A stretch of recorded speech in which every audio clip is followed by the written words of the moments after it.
going on, ladies and gentlemen? Actually, it's only gentlemen in here right now, but maybe a lady is watching. So what's going on, ladies and gentlemen? Um, Back out of here on the Six Rings Canes with Mr. Vish, who is homebound, as you can Yeah, see. I am. Change of scenery, change of I, background. I am in Miami. I think that picture. I think is from the South Miami Arts and Crafts Festival in 1996. That's what it says on it. So there you go. Nice. Got Okay. some history up here. Yeah, I am in Miami. I am DJ, home. I've been wanting to ask you, man.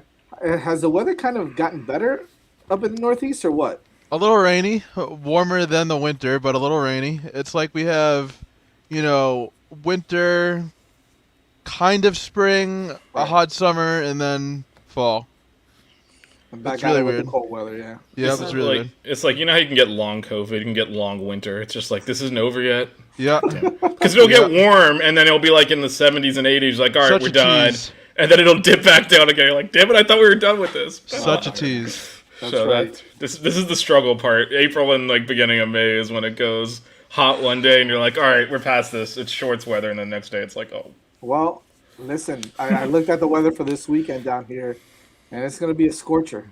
It's going to be hot. We're going to be hitting the 90s this weekend, so it'll be pretty interesting for you and I, Vish.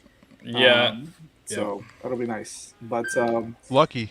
we'll save that for an hour from now. As we got a pretty big show coming up later for the Miami Grand Prix and such. So, but let's talk a little bit about Miami Hurricanes football. As we'll try to kind of go over a little bit, recap how we did in the draft, which was not very good. However, it's kind of expected, but it also kind of shows you, how bad our talent evaluation was during those years, right? During the the Voldemort years, as we like to say. And Do we like to say that? I don't think you've said that before. That might be a new one. DJ, have you heard him say that before? No, I think that's a new one, but I can get behind it. I All right, yeah, we appreciate can it. go with that. It was good ad libbing though, See? and you sold it as if it was like this is something we all are on board with. So Yeah, now but we then are. but then you No. ruined it. Well, You know? now we are on board with it, right? So Okay. you sold it with such confidence. The deal is closed. We Thanks, will now call the Manny Diaz era the Voldemort years. It's I'm It's good better with than that. confusing Manny with Mario. Don't I ever mean, do that will again. solve another problem Yeah. too. So you're operating on levels here. Yeah, that's why I do it, so that I don't screw that up ever again. Before I forget, what's up, Philly Kane in the chat?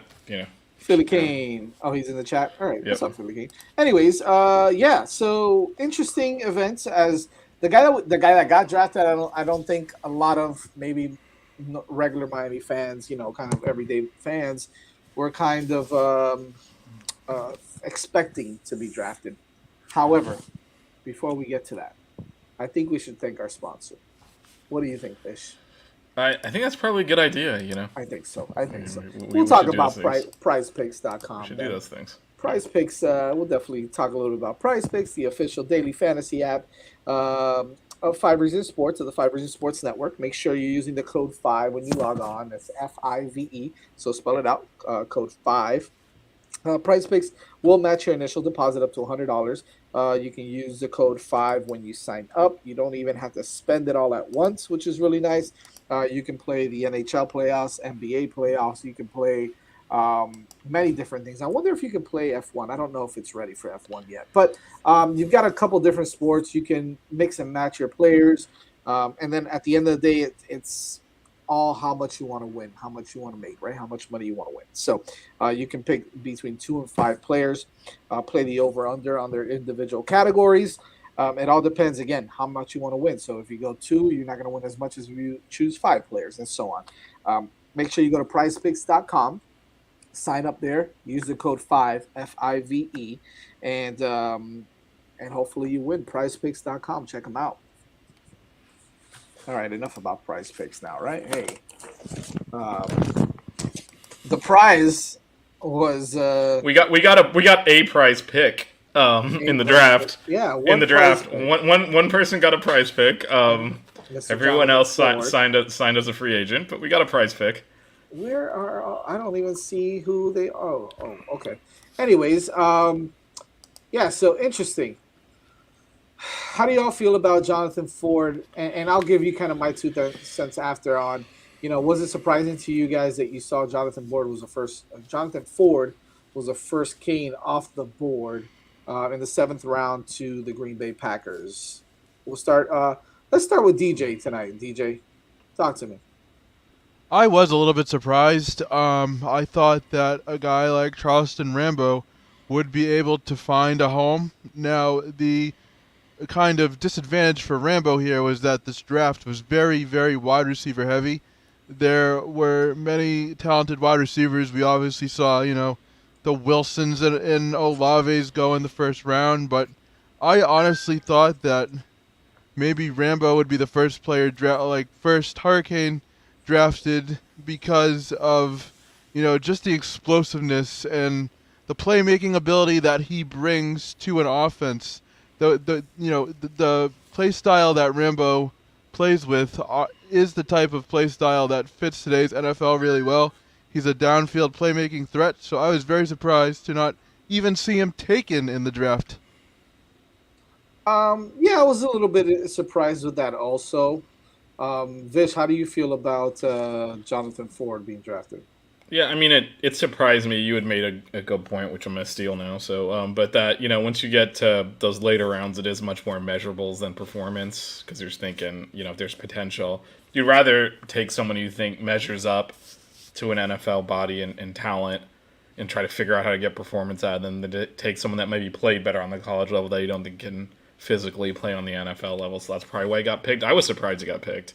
Yeah. I don't recall him doing much of anything here, to be honest. So I was that gonna certainly say, caught me I off guard. remember. I mean, I remember him playing, but I don't remember oh man, Jonathan Ford's having a great game here. I don't really remember much of that. So I mean, we were all comfortable with the freshman starting in front of him last year. So I was certainly caught off guard there. And yeah, on Rambo, I mean, not sure why no one took a flyer on him in a late round. It seems like someone that could potentially catch on a roster and play. So he was the only guy. But coming in, I mean, we kind of all knew we were at risk of having no one drafted. I think we all kind of then glommed onto Rambo as like, he's the guy who's going to get drafted just because we needed someone to get drafted.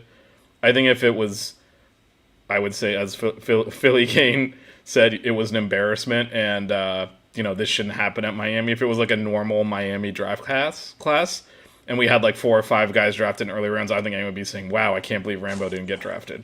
But he was the guy we all convinced ourselves was going to get drafted so we could say, hey, we're going to get someone drafted, and ended up being Jonathan Ford. But I think that the overall weakness of our class probably caused us in our heads to elevate Rambo above what his actual draft stock was. Well, he had a great season, right? He had a great season. So he did, but again, there's a difference between you got to translate to the next level. Of course, he's not, and to your point, he's not an elite receiver. And you start getting into those later rounds, and DJ pointed out as well, it's a deep receiver class.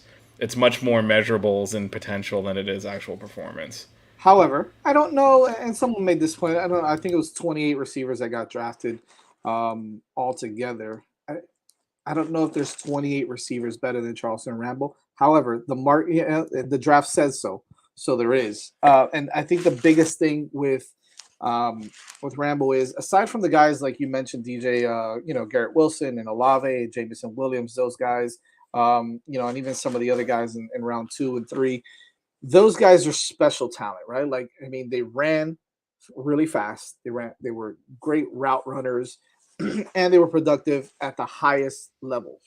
So then again, this translates, to the wide receiver position as well, not only defensive line, right? We're talking about Ford getting drafted due to potential, size, this, that, and the other. I think it applies to wide receivers also. In those later rounds, 4 through 7, day 3, you got to do one of 2 things, okay? In order to get drafted. This is my thought, right? As a wide receiver, you got to run really fast, right? So you got to be a sub 4.3. I'm sorry, sub 4.4, excuse me. You got to run the 4.3s, 4.4 at the most, right? You got to be super fast. And number 2, you got to play special teams. Yeah, that's a great Rambo, point. And Rambo doesn't do any of those 2, right? Rambo ran a 4, I think it was a 4.5. In the I guess it was in the combine or pro day, whatever it was. He ran a 4.5, and he never played for special teams. So it's hard for him to. Could I see him latching on as a wide receiver 3 somewhere, wide receiver 4? Yes, but he's gonna have to learn how to play special teams. And by the way, he ended up in Seattle, which is a nice spot for him because there's been a lot of turnover there. But they also did bring, and Max mentioned this on his show yesterday on Max Out. They brought in Andre Roberts, who's one of the best special teams players in the NFL. So it's going to be tough. It's going to be tough for him. Yeah, I mean, you make a great point on the special teams, and that's where it can actually hurt you to be. He was our wide receiver number one. Right. You're not going to play special teams when you're wide receiver number one. But so some of the players that didn't perform as well, that were forced to play special teams at other schools, they got that on tape now. Okay, this guy can be a gunner. This guy we can put him, in punt block and all that stuff. And Rambo just doesn't have that on tape. So, like you said, Joe, he's gonna have to learn. He's gonna have to learn it fast. Absolutely. And by the way, he didn't sign with Seattle. My bad. He signed with Carolina with the Panthers. It looks like. I thought it was with Seattle. Wasn't it with Seattle? No, it was Carolina. It was Carolina. Yeah. Okay, that's my bad. I said Seattle. I know one of our. Oh, it was Bubba Bolden who signed with Seattle. We'll get to that after. But you're right. You're right. Rambo to Carolina. You're right. But that's critical if you're gonna make the team as an edge player like him, like someone that's gonna play. Maybe get on the field occasionally as a wide receiver, but really, people like the extra wide receivers and get to the 4th, 5th, 6th wide receiver on a team. Those are your key special teams players. And he has no film of him doing that. So versatility is the name of the game on both sides of the football. And you look at a lot of these players drafted, especially defensively. A good offensive lineman, I shouldn't say a good offensive lineman, but what a lot of coaches look for is, can this offensive lineman play tackle? Can he move? In terms of like the specialist, can they play wide receiver? Can they shift to corner if they're a smaller guy? Versatility is the name of the game, and we're seeing it everywhere, even with the linebackers. Can they cover running backs? Can they be more than just one thing? Can they not only be hard hitters? It's kind of interesting to see the direction of the game kind of shift a bit.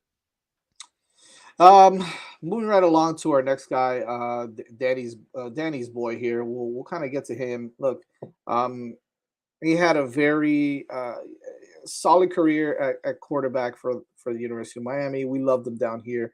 Thought he was a great guy, but we all knew that at the end of the day, he probably wasn't going to be the guy that was going to get drafted or be, a guy going in that was going to play quarterback right away or start at quarterback for an NFL team. However, he latches on with, a very obviously if there's a team that a guy like De'Aaron King would want to go to, it's definitely New England. Okay, he's obviously his versatility per se, because we saw it a little bit in the Senior Bowl, we saw it at Pro Day, catching some passes as a wide receiver, possibly playing that running back position, and he can still throw the ball a little bit. So I want to throw this question to DJ because I think that obviously you're going to know a lot about the New England Patriots being up there in the Northeast, and you're a big fan of them.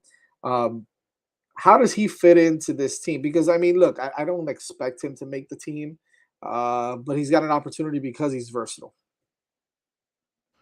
I could see him almost as, sort of a gadget player. And when I'm not, and when I say gadget player, I'm talking about like McCole Hardman type of player. Not that he has that speed. I'm not saying that, but you saw formations where Hardman came out of the backfield. He lined up at wide receiver.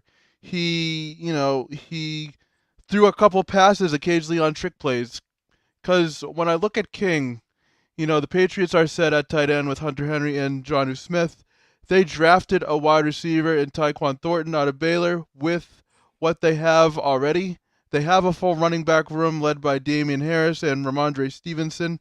It's really difficult for me to place exactly where he would fit right now due to the depth that they have at certain positions, but that doesn't mean Bill Belichick won't find a way to use him or find a way to at least try to get him, on the roster and incorporate him somehow. I'll be interested to see exactly what he does, but I could see him being, maybe even a wide receiver to add to that depth due to his, speed and his ability to, be athletic and have that type of playmaking athleticism.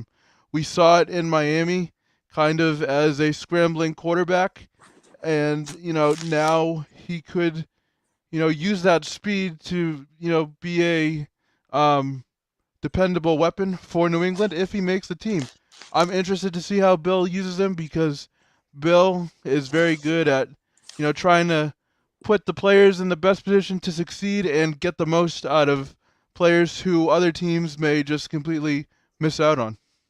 Vish, does he have a shot? Maybe as a returner, maybe I possibly. I don't see what his position is, to be honest. No. And I think what really hurts him is, I mean, no pun intended, his injuries.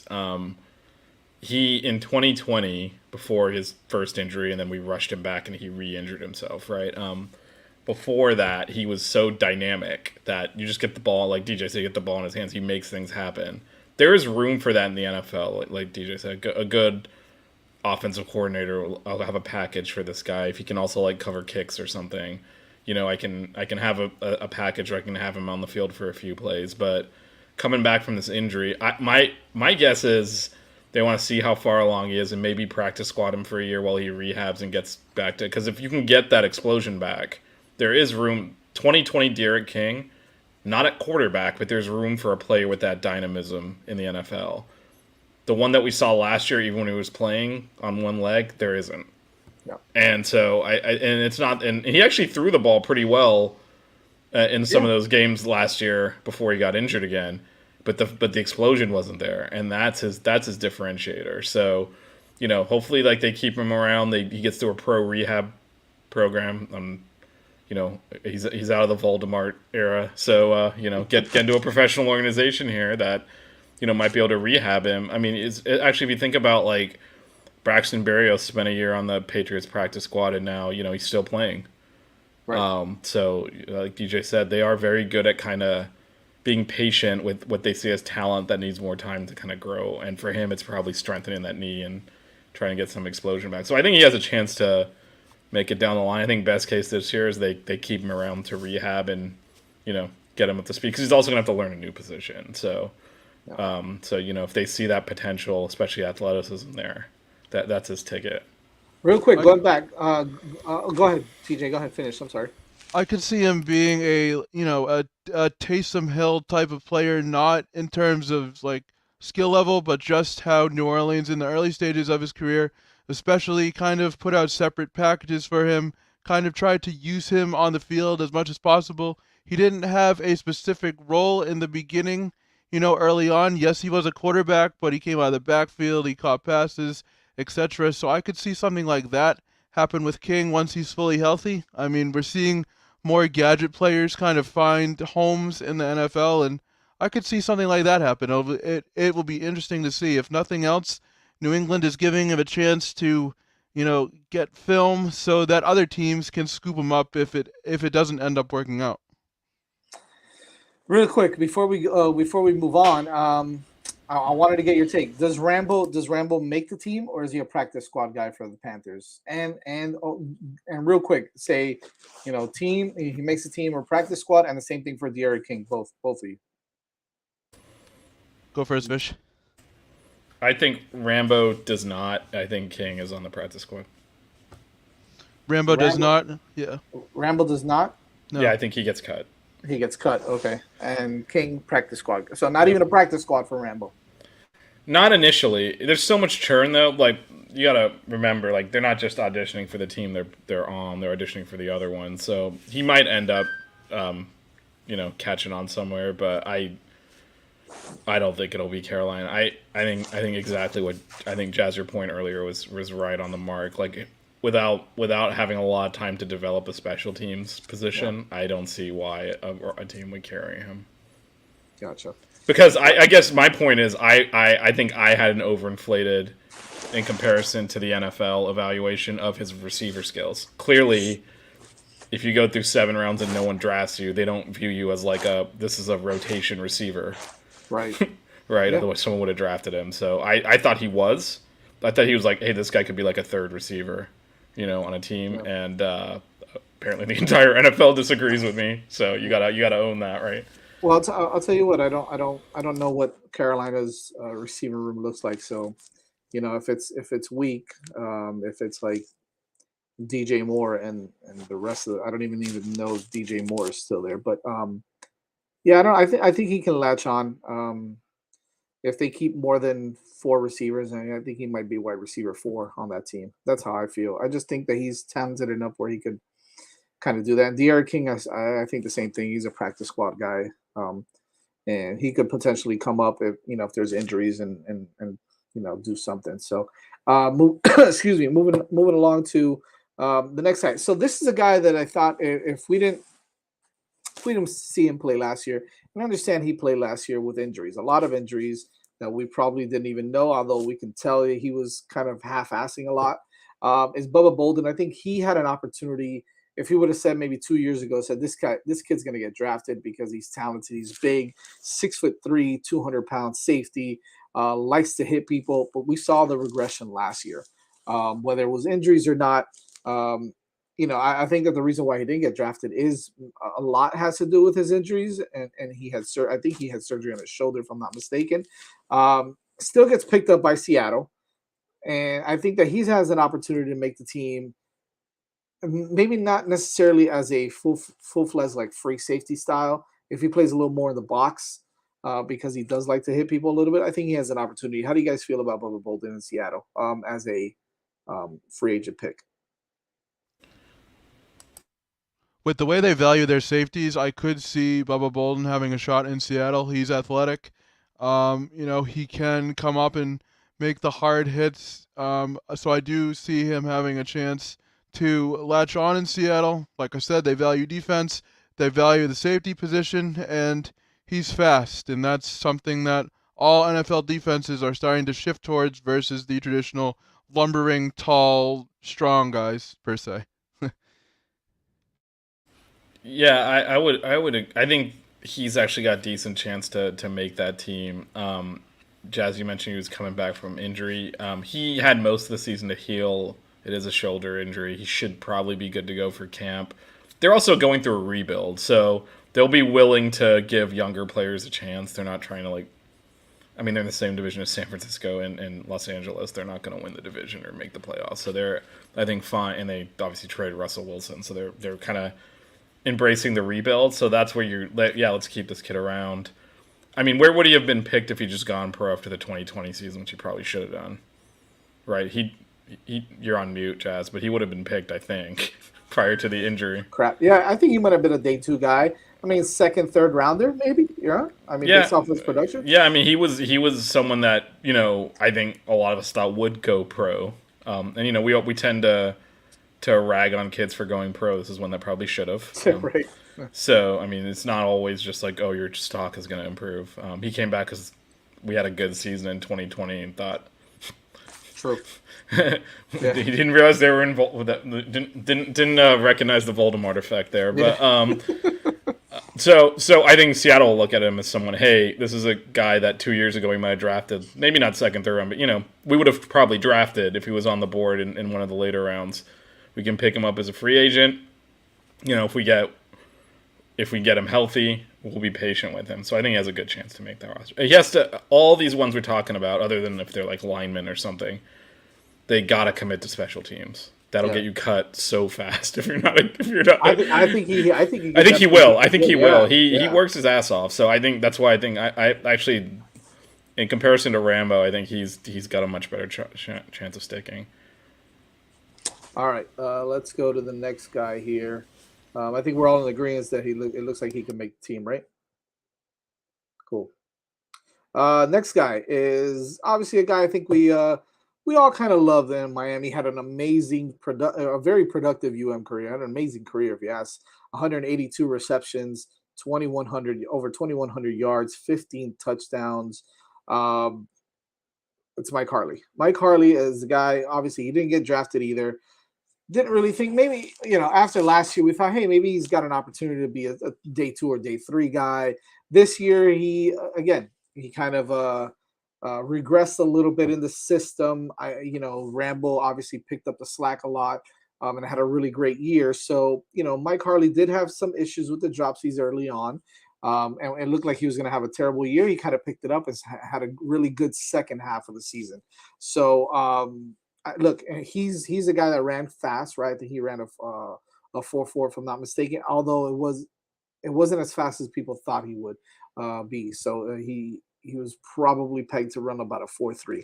Anyways, point is he's at a place like Cleveland, right? Cleveland is where he ends up, signs a free agent contract with Cleveland, and I think he's got an opportunity there, right? With a guy like Jarvis Landry possibly moving on as a free agent. Not a lot of depth or a lot of playmakers on that wide receiver core. So I think it's an opportunity for him to get noticed. Maybe a guy that's going to have to play again. He's going to have to play special teams, and he's going to have to produce on special teams to get on the field as well. But I think he's definitely got a shot to to make the team as one of the wide receiver 4, wide receiver 5 type of guy, and maybe even get into the slot. Right, Cleveland needs a slot guy. And he's a prototypical slot in the NFL. If he can produce and he can play special teams, I think he's got an opportunity. So, Jarvis Landry, I believe, is gone, but they did trade for Amari Cooper. So, yeah, but he's wide receiver 1, right? Like, yeah, and then they also used their 3rd round pick on a wide receiver from Purdue. So, there is some wide receiver depth there. Now, it's not as good as Carolina's was. They also have Donovan Peoples-Jones, who they've been starting. So, right. I honestly think a familiar name to Miami people. So their kind of slot guy is Jakeem Grant, and that's who I think Harley's position he's got to go take, and I think he actually can. Yeah, exactly. So I think that, like you said, slot guy maybe. I think Harley can return kicks and punts too, so I think because I know his 40 was not what we thought it was, but he's quick, which is what you really need to be, especially a punt returner. So I think that's what he's got to basically go take Jakeem Grant's job, and I think he could do that. Yeah, I think that Jakeem Grant is well, I don't want to say he's a great returner because he had a couple of some really nice returns and he did well. I mean, he's kind of similar, right? He's undersized and explosive, and Harley can be that player. He's got to outwork him, and he'll be cheaper. He's an undrafted free agent, person, right? So they'll want to keep Harley instead, right? So he's got to make that decision for them. DJ, any thoughts on Mike Harley? Yeah, well, when you look at what the Browns did in terms of playmakers, Vish mentioned David Bell. He was a wide receiver out of Purdue, a little bit of a smaller guy. Very explosive, and he's kind of a contrast to Harley, but the overall point I'm making here is they're kind of searching for another wide receiver, and it's showing with the fact that they picked up Harley and Bell. I think Harley does stick around because I think it's going to be an interesting competition, not for wide receiver 1, but for the depth on the rest of that positional unit. Yeah, good point. Next guy we have up here is... Before we do that, very important, Andres. Totally agree. Yes. Yeah, I still haven't recovered yet. I got to wrap my head around what I witnessed this afternoon. But yes, a la Madrid. A la Madrid. All right, now we can move back on to the Canes football. Moving forward. Deandre Johnson, stays home, sort of, I guess. Signs with the Miami Dolphins. So obviously a guy who wasn't very, very productive. But again, another guy who had some talent, played at Tennessee, was pretty successful there. Man, it's so hard to evaluate some of the talent that we did have because the system that they were in was so crappy. But hey, maybe he's a big dude, big guy that could maybe play in certain packages to rush the quarterback. I see him more as maybe a practice squad guy or a guy that might get cut and picked up by another team who might need a defensive end or an edge guy a little more than the Miami Dolphins do, because I think that the Dolphins are pretty loaded, or they've got a good stable of edge guys now as it is. So it's going to be hard for him to latch on here with the Dolphins. Yeah, and it's not a big special teams position, so it's not like he can show out a lot on that. I think, I would agree. I think it's going to be tough for him. But, again, we talked about this a little bit with some of the other guys. You are auditioning for all the teams. So, if he plays well in a couple of preseason games, if the Dolphins cut him, someone else will pick him up. So that's got to – all these guys got to understand, unless you're really a top 3 rounds, if you don't play well in camp in some of these preseason games, they'll cut your ass. They don't care if they use the draft pick on you or not. So 100%. But – conversely, if you're playing well, even if, some of these guys, especially the undrafted ones, looking at this roster, be like, there's no way I'm making this, right? I'm not making this roster. But you can make another roster. right? So he's gotta just work at it, and hopefully he'll show out a little bit. And if the Dolphins aren't in his future, someone else might be. Listen, I just want to tell you guys something. I'm looking at this Kygo thing for opening night at the Hard Rock right now, and it's like sardines packed in a can. It's unbelievable, man. I love this stuff. I I love can't wait. I You love like Kygo? Yeah, Yeah. yeah, He's pretty badass, man. he He's is pretty good. badass. Anyways, I'm sorry I kind of got caught up in that, but No, it's good. let's see who else we got here. Um,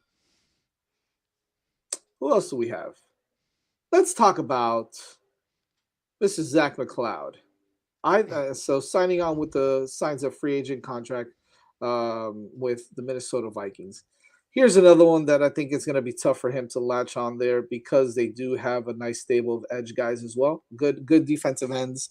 Where he might be okay is because he did play a lot of linebacker. So maybe an opportunity for a special teams kind of guy. Um, and then there's certain packages where he can get in and rush, or someone's just going to have to get hurt. He'll be able to get a shot. So maybe a practice team kind of guy for Zach McCloud. I think he's got some talent, right? I think he's got some talent. He had a good year last year with the Canes. Look, he totaled 192 tackles throughout his career, 22 and a half TFLs, and 11 sacks. Not a bad career. So I think that he's got an opportunity, maybe not necessarily as an edge guy right off the bat, maybe a practice squad kind of guy that could fill in. Um, I don't know. What do you guys feel about Zach McCloud in Minnesota? I don't know if he's going to find success in Minnesota because right now the Vikings have Zadarius Smith kind of leading the charge at linebacker. But again, like we've been talking about, this is a chance for him to really kind of audition for other roles. I think he could find success. He played well last year. I also don't know if it's going to be with Minnesota, but you never know. The NFL is crazy. You have a good preseason, you still may get cut, but you may get picked up by another team. So I think he can make it in the league. I'm just not sure it's going to be with Minnesota. Gary has an opinion, of course. Yeah, Gary. I thought he was 43. You're right. Yeah. Yeah.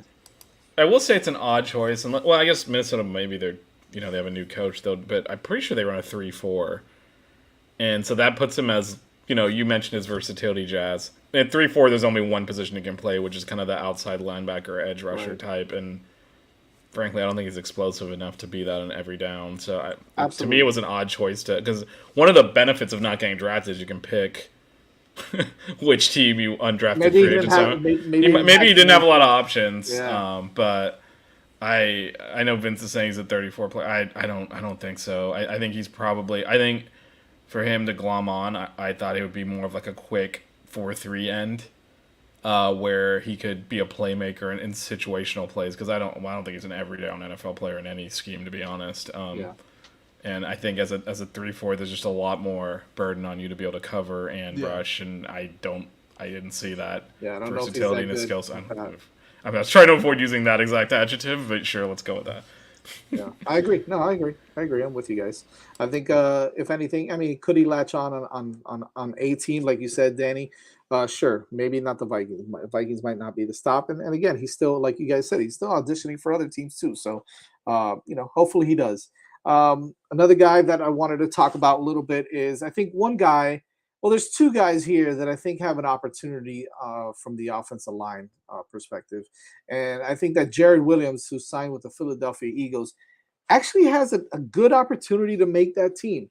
And Max was talking about this on his show again yesterday, but Lane Johnson in his final leg, okay, he's going to retire any time now. That offensive line needs help. I'm not saying Jared Williams is the answer, but he's another versatile guy that can play left side. He can play on the right side. Played a little bit of guard. I know he's a tackle by trade, but he may be a guy that can come in and crack the two deep, or be a guy that you keep around because because that offensive line is not great anyways. So this is an opportunity for him to maybe show a little bit of skill and possibly make that team. How do you guys feel? Yeah, he feels like another, maybe potential practice squad that grows into a regular player. Unless you're like a high draft pick, NFL teams tend to be patient with offensive linemen, start guys that they draft in late rounds as undrafted free agents. Like when you look at if you look at NFL, like the 5-man offensive line and the 6th and 7th guy that they're rotating in, it'll be littered with late round picks, undrafted free agents. Yeah. And it's probably the position most where they work people in and are patient with them. So I do think he has an opportunity to. You mentioned Lane Johnson is he's not going to be around that much longer. So there's opportunities there for him to potentially catch on their practice squad and a year or two from now actually be on the active roster and playing. So I think he has potential there. Nope. That versatility you mentioned is big too because they do a lot of NFL rosters are small. Linemen if you're not the starting left tackle, you got to be able to play multiple positions. Right. So Exactly. so his versatility will help him too because they're like, he can back up 3 positions. That gets you on the roster. Where if you can only play one, even if you're better at that one position, you'll probably get cut. Right. Another offensive lineman that had all the potential in the world coming in, thought that he was going to be all world, possibly a high round draft pick. Didn't really live up to the expectations as a Miami Hurricane, right? Had a stint with some, battled some injuries, played multiple positions, but this is a guy that, again, if you're just going based off of pure potential, Devon Donaldson is the kind of guy that can come in, and he signed with the New York Giants. I think that's a perfect landing spot for Devon Donaldson. Number one, when you talk about versatility, Devon Donaldson played left tackle, played left guard. He played a little bit of center, played right guard, played a little bit of right tackle. He's played all the positions, right? All 5 positions on the offensive line for the Hurricanes. If he comes in, he has an opportunity for the Giants. I mean, look, they've got a pretty good offensive line now with Andrew Thomas. I think they drafted their right tackle as well. Evan Neal, I think. Evan Neal, I think it was. Yeah, you're right. It was Evan Neal. They drafted Evan Neal. Didn't they draft Kayvon Thibodeau also? Yep, they did. They had a great draft. So they had a really good draft. Well, in the trenches. I mean, they had a lot of high picks because they suck. They do. But their offensive line is not a bad offensive line. So it's an opportunity for him to maybe come in and be that versatile 6th, 7th, or 8th guy on a New York Giants team that, their offensive line is half decent, but they still have room for improvement there. I think that his versatility, he will make this team for the Giants. Okay, I would not be that forceful in it, just because I honestly don't know what happened here. His freshman year, he was our best offensive lineman probably, and then injured, and that one year where he played a couple of games and just I'm in a red shirt. Yeah. And then and then he left. He just all right, I'm going pro, even though he had eligibility. I don't know what's going on, to be honest, and whether or not he's healthy. And I thought his career was very weird to me because, to your point, I thought he had all this potential, and he flashed it too. When he was on the field and healthy, he showed that he can sometimes even be dominant. I remember one year where he was injured at the beginning of the year, and he came in for a game or two and started pancaking people. And I don't know what happened to his career, and that's the thing that kind of would worry me about him. In terms of making a roster, is there something else going on there in terms of injuries or? I don't think it's a work ethic thing. I think it's more just he got hurt, and when you're big, it's hard to get back, and they have to be big. They're offensive linemen, so it's not like he can be small. Man. Yeah, no, I understand he's probably on the bell curve. He's towards the right there, but so I mean, if he can get healthy, I would agree with you. But something went wrong here. This guy should have been like a 3-year starter and gone pro and gotten drafted. Yeah. Instead, he kind of just left. And pretty much knowing he wasn't going to get drafted. So it was just, I don't have enough information to know what happened. And I'm certainly not going to blame a kid for it when he was in the Voldemort era. So, so it's just, but best of luck to him. I think he does have potential. We'll see how it works out for him there. DJ. I think he has potential too. I mean, it seems like the Giants have been trying to figure out their offensive line for about 10 years now. I mean, they have a lot of young, high draft picks, but they're still developing. Could he slide in there? Yes. I think it's a guarantee? No. But, the Giants, like I said, line is still a work in progress. Donaldson could be a guy that could help them, but there's also a lot of and I hate using this phrase, but untapped potential with, Evan Neal, Andrew Thomas, and guys that, were highly regarded in their respective draft classes. Let's see what happens with him. Lastly, I mean, if someone can find me if Cam Harris finally signs somewhere, but I think the last guy I want to kind of talk about now before we even talk about Cam Harris is Amari Carter. So Amari Carter was another guy that kind of just a weird, weird position, right? He's not really a complete safety. He's not a linebacker. He's kind of like that star striker position. But he latches on with the Bears. And I think this is a good landing spot for him also. I think it's a good landing spot. I don't think he's a pure safety, so I don't think he's going to come in and be expected to play, too far back, right? I think the way that Amari kind of latches onto this team and makes the team, two ways. Special teams, and I think he'd be a great special teamer because he likes to run down the field and hit people, right? He's a thumper. Okay, so regardless of whether he was doing it legally or not the right way, that's another conversation. But the truth is that I think his type of tackling, he can get away with it a little bit more in the NFL. I think that he's got an opportunity to make this team as a special teams guy primarily, and then if he wants to play a little bit more in the box, and the Bears want to put him in the box a little bit, I think this is a guy that could come in and possibly give you a little bit of some production. I'm not saying he's going to be a starter or anything like that, but I think he's a guy he can come in and give you some production and be a really good special teams player. Yeah, and targeting is not a penalty in the NFL, so that should help him a lot. I mean, that's an old joke because he actually cleaned that up his last year. He but did. I think we remember the game by game ejections for a while there. So, but yeah.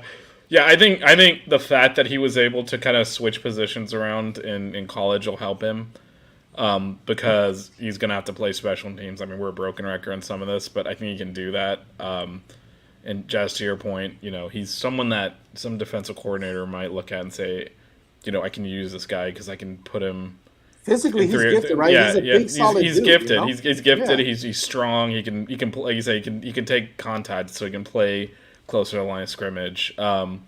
Which, if he gets the right defensive coordinator, and I don't know if that's Chicago or not, but again, they're auditioning for all the teams, not just the one that they sign with. So that will look at him and say, hey, I can do something. You can have a package. I can use him on third downs. I can use him here. I can use him there.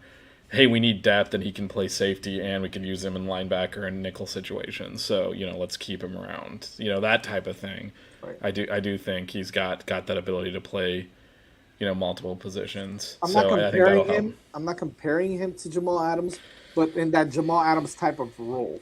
Right, because he's a safety, but he really plays the box more than anything else, right? Right. And it's about getting the right fit for him, but he'll have the opportunity for that to work out if he does well in special teams, which he should be able to. Yeah. He tackles well, which is rare for our team. So True. So he's someone that you could probably put in there on special teams, and he'd hold his own. DJ, you think he makes that team over there at the Bears? Yeah, I could see him, like Vish said, kind of being a Swiss Army knife and helping the Bears in several different roles. I mean, he is extremely athletic, and like Vish said, he is a good tackler. I know we love to make jokes about targeting, but he really is a good tackler. And so I think he does make the Bears, but I think we'll see him in a variety of roles and not just one set position or one set focus. Yeah, I agree with you guys. So we wish the best, the best of luck to all of them, including Cam Harris, who hasn't found a team yet, but I'm sure he will. He'll get an opportunity somewhere. Yeah, again, it's one of those situations where when you're not healthy, yeah, he got injured fairly late in the season, and a knee injury, it's tough. Yeah, it really is. So I mean, we'll see what happens. He's got talent, so if he can, he's just got to rehab. There'll be opportunities down the road for him. There will. Moving along, before we end this real quick, definitely want to give an update on the transfer portal. We just there was a question in here from you guys. So I'm assuming we didn't get a wide receiver in the portal. I don't know. So Andre, I'll answer. Andres, I'll answer that one first. Yeah, not yet. but we have to be patient because I know that the deadline was Sunday for players to to enter their name into the transfer portal. It takes a couple of days for some of these names to be announced. Number one, number two. That doesn't mean that Miami is not working and speaking with wide receivers, with some wide receivers. I know for a fact that there's about three of them out there that Miami has kind of narrowed it down to. There's names, some of the names that you're hearing: Matt Landers, who was a big time prospect coming out of high school, played at Georgia his first couple years, transferred out to Toledo. Last year he played for Toledo, and he's now back in the transfer portal as well. Big kid, 6'5", 205 pounds, I think. So big dude. I don't know how hard Miami, they have reached out, if I'm not mistaken. I don't know how hard they are going after him, but that's a guy you want to look at. Another guy you want to look at is, I believe his name is Javion Moore, if I'm not mistaken, who is a wide receiver coming out of Missouri. He is entered in the transfer portal as well. I think that our chances with a guy like him might be a little bit higher than a guy like Matt Landers. Very explosive wide receiver, very talented kid. Had a great season at Missouri last year, so I think he's a really good option. There's a couple other names out there. Jordan Addison, I don't think is a legitimate option for the Hurricanes. I think that yeah, I saw that. I just don't think he's the guy that Miami is going after hard. There was some reports out there that a big time school had offered a guy like the wide receiver from Texas, who I believe entered his name in the portal quickly, Xavier Worthy. Could have been Miami, could have not been. I'm not sure. Decided to come back to Texas anyway, so that's never mind that. There's some other names out there that you might start hearing that you don't hear of. And again, think about this, Canes fans. Like, not all these guys are your household names, right? Not the Jordan Addisons of the world, or even the Matt Landers of the world, and guys like that. Some of these guys are super productive wide receivers that can come in and be the guy that we need on this team that maybe we don't even know about. So again, there's a couple of names out there that I know the Canes are on, and we're just gonna have to wait and see what happens at that position. Okay, that's number one. But coming back to the Hurricanes, Cody Brown, former running back for the Canes, had transferred. He is officially committed and signing with the University of Virginia, so he's going to UVA. So we'll see him a couple more times playing against us. Good running back, so I'm sure he's going to have a productive. It's an interesting season over there. Yeah, I think he's going to be good, especially they've lost some players at Virginia, so it might give him an opportunity to go ahead and get some good playing time there. Another kid that just recently committed as well, he just posted it on Twitter a while ago, is Daslin Worsham, who had just recently entered his name in the transfer portal, has committed to Auburn. Again, SEC school, right? He didn't go to like a Middle Tennessee State. This is a kid with a lot of talent, just buried in the depth chart here. And I thought he had an opportunity. He played a really good, had a really good spring. But look, at the end of the day, I think he made the right move for him, and we wish him well at Auburn. I think that's a great opportunity playing in the SEC. He once was an Alabama commit. A lot of people don't know that, but he was an Alabama commit who flipped to Miami, and now he's going back to the SEC, going back to Alabama to play for Auburn. So we wish them well. A couple other positions that I know that Miami, believe it or not, Miami's still after some defensive line guys, right? And listen, do you blame them? I don't. I mean, that's where you have to build some depth, and you have to build some talent there at that position. And I know we've got some really good guys recently with Mesidor and Darrell Jackson and Moultrie and Liechtenstein. So it's a good start, but I still know that they're going after some guys there. And then the biggest question mark, right? The one that everybody wants to know is, what are we going to do at linebacker? And that's still yet to be seen. Look, I think there's still some names out there that we're not hearing about. I know there's a couple of names like the kid McGaskill, who played for, believe it or not, played for Coach Napier at Louisiana a couple years ago, or last year, if I'm not mistaken. He's in the transfer portal. I'm surprised he hasn't committed to Florida. Maybe there's something else going on there. Well, but hey, whatever the case is, yeah, it's Florida. But, very good linebacker. There's a couple other linebackers that are out in the portal, and I think that it'll be interesting to see what happens. I'm sure they're going to get one. I can expect them to get at least one linebacker, hopefully two. and at wide receiver, maybe another wide receiver. And there's still some other positions. There's a lot of bodies at wide receivers, just none of them are really impressed. So there's no wide receiver one. Will people Yeah. say? And I get that. I get that. So but again, it was spring, and I mean, I don't know. Yeah, man. I get that. I think the know. fact that the coaches are this active in the portal shows that they kind of share our evaluation on some of these positions. Sure. All right, what are you saying? Are you saying that we should start coaching? DJ has got to head up. DJ, you could be the head coach, okay? You've been around. Way too much responsibility. Way too much responsibility. Although, honestly, in a lot of college programs, the head coach does nothing and delegates the work to all his assistants and looks pretty. So maybe I'll be the head coach. All right. If I can sit there and look pretty and pawn off all my work to you guys, then I'll definitely be the head coach. We call that the Bobby Bowden. I take that back. I'll be a Bobby Bowden type coach. That's what it takes. Yeah, no kidding, right? I Sweet think life.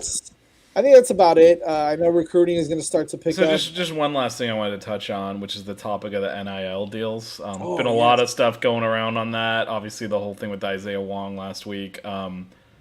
I'll just say this: we're the person who's obviously kind of out front for our school is a lawyer. You're out of your mind if you don't think he's read all the fine print and knows what he's doing. And I see him. It's John Ruiz. I think we all know that. I see him getting a lot of crap for being, very public with what he's doing because it is causing focus on it. The whole point of the NIL deal is marketing and advertising. Why would you not publicize it? If you're doing it legitimately, which he is, you want that attention out there. One of the reasons, people are saying, well, he's buying recruits and that's not, they're not getting their worth out of it. Actually, you get more attention if you pay more money. So it's not necessarily even that player X is necessarily like, oh, that player on his own is going to generate, $100, $200, $300, $400,000. It's that you throw a big number out there and you get a bunch of headlines. Miami gave someone $400,000. Right. And you know what they did it with? Life Wallet. Did anyone know what Life Wallet was last year? Like, this is working for his business. Absolutely. So people, obviously there's a lot of people that hate on Miami, but I don't understand this notion that he should shut up and just do it behind the scenes. No, it's marketing.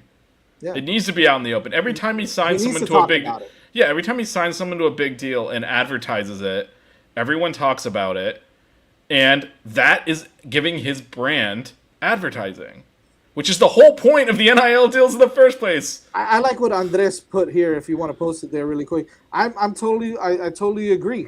It's not an even playing field. The NIL does not make anything an even playing field at all. And I'm okay with that, right? It's not supposed to be. Look, I'm sorry that there's more marketing opportunities in Miami and Los Angeles than there are in Lincoln. Sorry, DJ.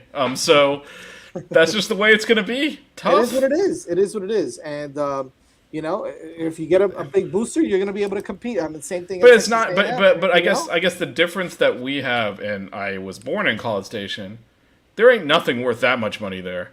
Like I'm sorry, but like Life Wallet could be like $1 billion company. Right. So I to me, for people complaining about this system, we are doing it. John Ruiz, I shouldn't say we're not doing shit. John Ruiz is using the system as it was actually intended, which is I have a business. I need to get attention on it. So I am bringing in people from a marketing standpoint to get attention on it. Right. And you know what? It's working. So what are we talking about? Yeah, like no one's complaining that why do you need Aaron Rodgers anti-vax dumbass on a State Farm commercial? No one complains about that. Is anyone buying insurance because of Aaron Rodgers? Nope. What the hell are we talking about? But they put him on the commercial anyway because his name recognition, his brand recognition, right? Exactly. It's not a 1-to-1. I saw Aaron Rodgers on a commercial. I'm gonna go buy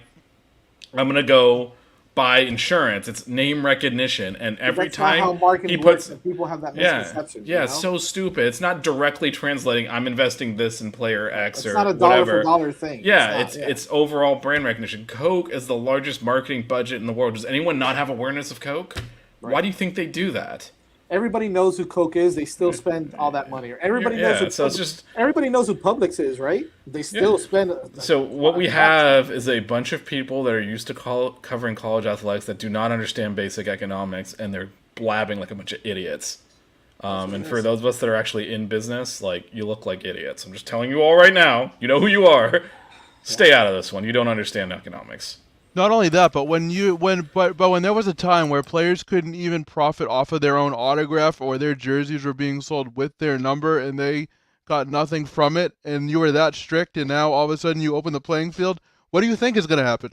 What do you think is going to happen? I mean, it's just crazy to me how mad people are getting over this. It's basic economics. It shows how much they've been suppressing wages. Yeah, there's been this market of money floating around that would have gone to these players, except they were blocking it. And that's why, actually, as Andres pointed out, paying under the table, right? When you have a good that people want to legitimately pay for, that you artificially restrict, a black market develops. This is all basic economics. It's the reason, like, people don't have to buy weed from their dealer anymore. They go to the smoke shop. Yeah. Because it's legal now, right? I mean, it's the same thing. It's the same thing happening here. Now you don't got to go, do a $100 handshake. You sign a contract, which is better for everyone. And now the NCAA wants to create a task force to try to limit, or investigate these deals. Not gonna work. Nope, not at all. You open the box, and this is what you're gonna get. Sorry, it's not gonna work. Nope. Anyways, we gotta get out of here. We got an F1 show coming up. Make sure you follow us on 5 Reasons, the 5 Reasons Sports YouTube. Subscribe and like us. Smash the like button. Follow us on Twitter at 6 Rings Canes. Check us out every Wednesday night at 8:30 p.m. as we talk Canes. We're looking forward to next week again. Thank you guys, DJ and Vish. We'll see you guys on F1. See you guys there.